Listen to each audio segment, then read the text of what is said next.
your dreams, goals and desire, aspirations, it's good that you spend a little more time on it and see, will this really mean something to you even after 25 years, 50 years? If you're in your deathbed, will it still mean something to you? You must look at it. Whatever you're aspiring for, whatever you're dreaming of, whatever goals you have set, will it really mean something? Because most of these goals are traps. They're just traps. You get in, it's only one-way street, you can't turn back. I want you to look at this, because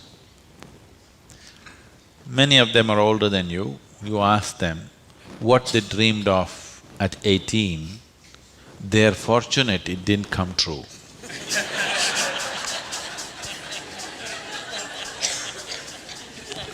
Yes or no? If everything that you desired and dreamed came true in your life, could you live with it? Fortunately, many of those things got filtered and never came true, isn't it? So, it will be very good if anybody of your age, if they want to decide and fix the goals of their life, it'll be very good if they take a break from all influence that's around them. Social influences, family influences, other influences, withdraw somewhere, that's why an ashram. Withdraw somewhere, sit down, meditate, bring yourself to a certain level of clarity and joy. When you're very happy and clear, you must decide. Not in desperation you set goals. Desperate goals that you set will mean a lot to you at that moment. Tomorrow morning you look, you don't know why you're tangled up with it. So, it'll be good. If you're fixing your life, it's best that you do it when you're very, very peaceful, happy and clear-headed, isn't it? Not influenced by anything around you, simply by yourself. Sit and decide what is it that you really want to become in your life. What is it that will be of enduring value for you, not for somebody else, for you. And you don't have to build a personality for that, you strive for that. The necessary persona will come. You must understand what a personality is. The word personality comes from the word persona. Persona means in Greek or in Latin, I'm sorry, is a mask. This is a mask that they used to use in old theaters. Now, the same people will be playing many roles. Let's say Ramayana is happening. You have to play Rama's role also and Sita's role also and Lakshman's role also. For everything there's one mask. You hold this mask and speak like Rama, keep it down. Hold this mask and speak like Sita, keep it down. Hold this and speak like Hanuman and keep it down. This is how the plays were done. So it is those masks which were referred to as persona. So personality means you held a mask and mask got stuck to your face. You couldn't pull it out. That means you have a personality. Personality is something that people are trying to develop because they have no sense of being. Instead of the real thing, you're trying to concretize the fake thing. If you are in touch with your being, why do you want a personality? It's not necessary. You can be a different kind of personality in different places. You are actually already. Or are you stuck with one personality? Some people are. People who are simplistic in their head have only one personality. Others have different personalities in different areas of life, isn't it? If you had seen me before like 1999, that is before the consecration of Dhyanalinga, I was a completely different kind of person, okay? To such an extent, everything about me was so different. Well before that things happened that was beyond me, but this was conscious. At that time I was single-minded towards a certain purpose, I was in a certain way. So after… I never thought I will live beyond that. but somehow things happened. Then I thought, okay, now that the work is over, let me change my personality completely. To fulfill that, I had acquired a certain kind of personality. And now that it's over, I thought, let me change it.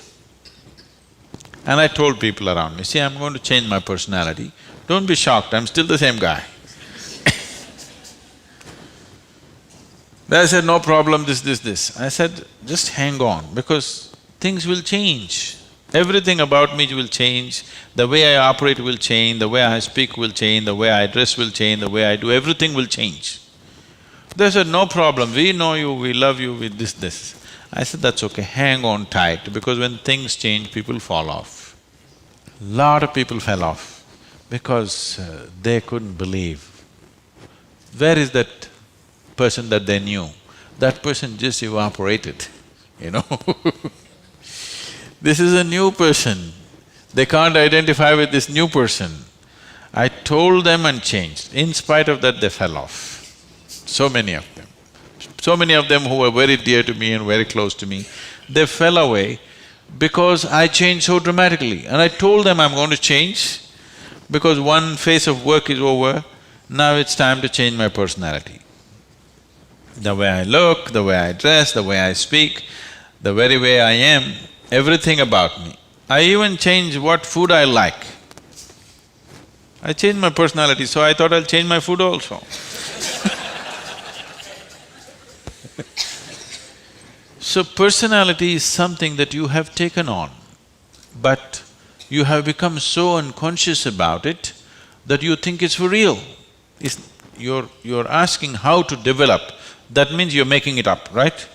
Another word for developing is making up, isn't it? You're making it up. Make it up whichever way is suitable for your kind of activity, but you must be able to keep it down. If it gets stuck to your face, then it becomes misery. Then all suffering will come to you. You can take on any kind of personality, but when you want to keep it down, you must be able to keep it down. There was a sage. He was so wise. People went to him and crowds gathered. Then the king went to him and the king saw such a wise man should be in his court. So he told the sage, you must come and become my chief minister, because a wise man like you shouldn't go away sitting under a tree. You must be useful for the people. The sage said, see, that's fine, but I have a condition. You must give me a room in your palace where I will spend every day 1 hour. You should never peep into that room, you should never ask me what it's about, you should never break into it, nothing. This room should be left unexplored by yourself, your servants, your secret agents and everybody. King thought, that's not a problem. What's the problem with me? You want your room, why do I want to look into your room? Take it. Then whenever any important meeting is to come, this man who's sage, now who's become a minister, so he's wearing appropriate clothes for the palace, but he goes in to this room and locks himself for 1 hour and comes out. A few months and years passed, but then after that, king's curiosity, it even got us to Mars.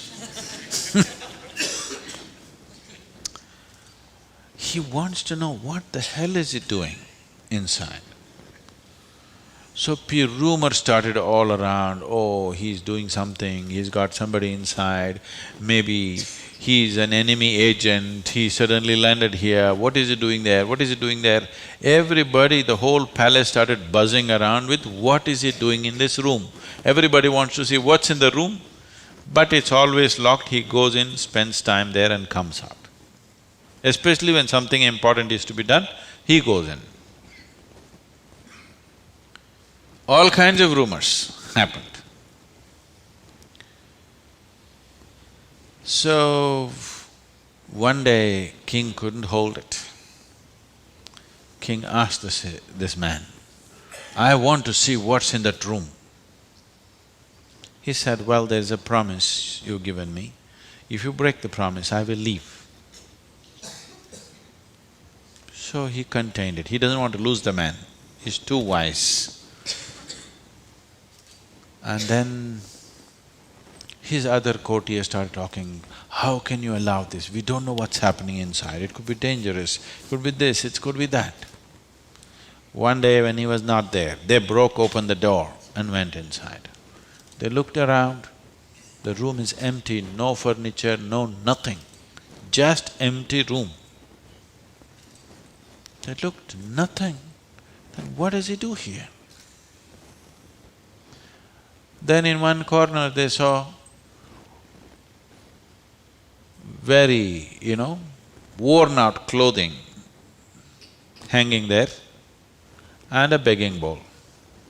They went. They couldn't make out what this is. Then he came in. He said, "Well, you wanted to see, you have seen." The king asked, "What do you do here?"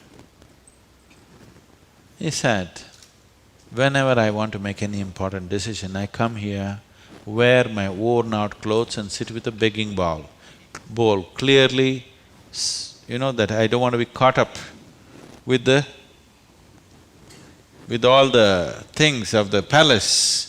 I want my wisdom not to be lost in these clothes and in this jewelry and in this stuff. So I come here, wear those clothes, sit with my begging bowl, make the decisions and then come out. Now you've broken the promise," and he left. So, this is what meditation is for you. Every day when you sit, you strip yourself down. You don't have to do anything about it. If you sit there simply, see, anything that's made up needs constant support from you, isn't it? See, suppose you tell a lie. It needs constant support to keep it up, isn't it? But if something is true, you can even forget it, but it's still there, isn't it? You understand what I'm saying? If something is true, even if you forget it, it's still there, no problem. But if it's a lie, you have to keep it up. Your personality is a lie. Your being, your existence is the truth. You don't have to keep this up. This will be anywhere there. What you make up for the sake of the society, to function in the society, you need a certain kind of makeup. You must be able to keep it down. If you're going to bed fully made up, then something wrong with you.